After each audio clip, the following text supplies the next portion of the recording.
jurnal penutup. Sama, jurnal penutup juga identitasnya harus ditulis dulu ya. Perusahaannya apa, terus ini apa yang kalian kerjakan. Karena jurnal penutup, berarti tulis jurnal penutup. Sama, ini juga. Karena Desember itu sampai 31, kan akhir periode ya, jurnal penutup baik laporan tuh. Maka tulis tanggal di akhir periode bulan tersebut. Kalau misalnya yang 30 ya 30, kalau yang 31 31. Kemudian tulis tahunnya.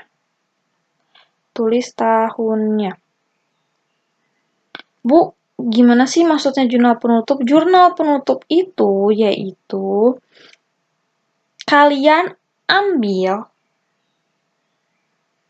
akun dari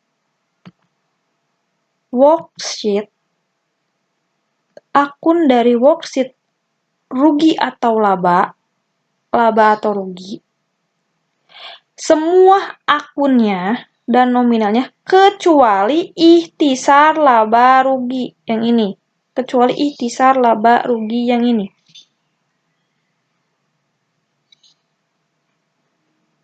Semua yang ini kalian masukkan ke jurnal penutup kecuali ikhtisar laba rugi.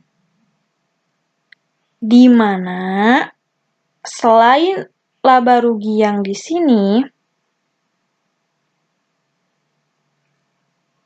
jika ada prive atau pengambilan pribadi, baik prive atau dividen, maka ini juga ditutup.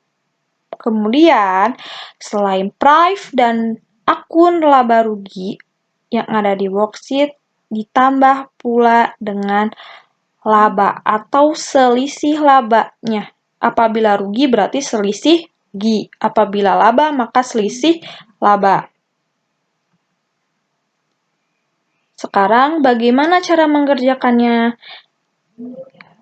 Jurnal penutup, cara cepatnya yaitu membalikan akun normalnya. Misalnya, contoh, penjualan. Yang tadinya penjualan di sini, lihat. Penjualan ada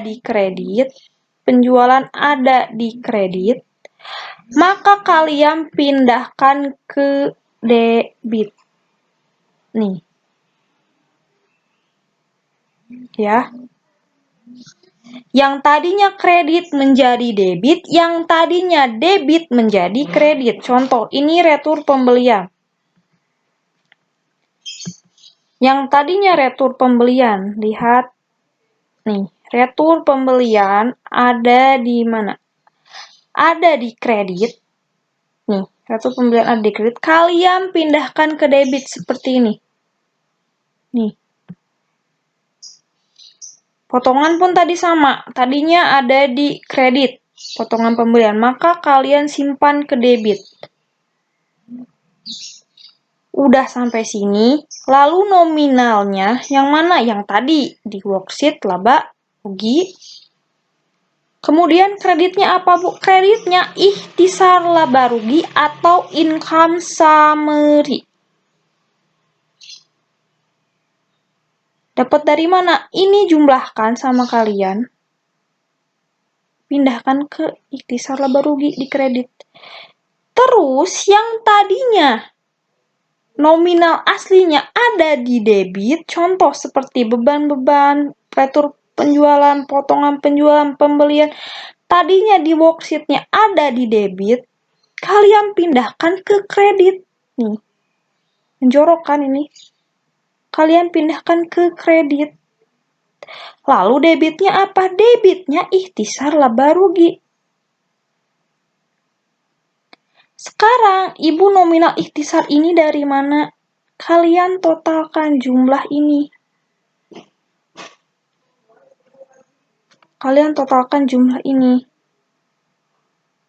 Pindahkan ke kolom debit ikhtisar. Coba kita hitung.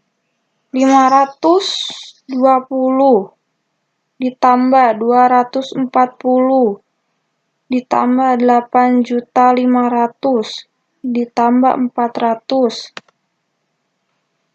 tambah 1.400 ditambah 45.000 ditambah 140 ditambah 700.000 ditambah 120 ditambah 250. Ternyata dapat 12.300.000, Kalau misalnya Ibu ada salah, koreksi.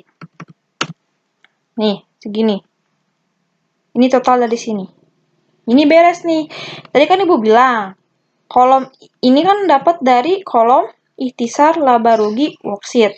Ya kan? Sekarang, Ibu tadi bilang price pun ditutup.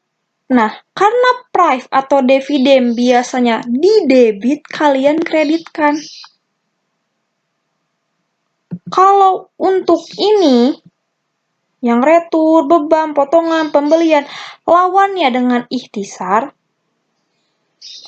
Kalau price atau dividen, lawannya dengan modal. Tapi nominalnya bukan nominal modal, tapi nominal price. Lihat di worksheet-nya nominal price-nya berapa? 100.000, Bu. Maka kalian tulis 100.000. Sekarang yang terakhir, laba bersih atau rugi bersih. Tergantung. Kalau seandainya laba, nih lihat, karena di sininya laba, lihat, ini laba kan? Karena di sininya laba, maka kalian jurnal penutupnya yaitu ikhtisar laba rugi di debit, kreditnya modal. Ini nominalnya bukan modalnya, tapi rugi bersih atau laba bersihnya, selisihnya. Ini kalau laba. Ini laba ya. Ini ceritanya laba. Tapi kalau seandainya rugi, ini kalian tukar. Nih. Ini kalian tukar. Ini seandainya rugi, ini kalian tukar. Terus yang kalian pusingkan dari kemarin yaitu, Bu, ari HPP-nya masuk atau enggak? Untuk HPP, karena di sini kita pakai metode periodik, di sini tidak ada HPP nih, di worksheet tidak ada HPP, maka HPP jangan ditutup. Kan HPP-nya baru dicari di laba rugi nih. HPP-nya baru dicari. Nanti HPP itu ditutup apabila menggunakan metode perpetual, di mana nanti langsung ada di worksheet-nya nih. Tiba-tiba udah ada HPP. Itu baru kalian tutup. Kalau misalnya tidak ada, nggak usah ditutup. Berarti tinggal kayak gini aja. Oke.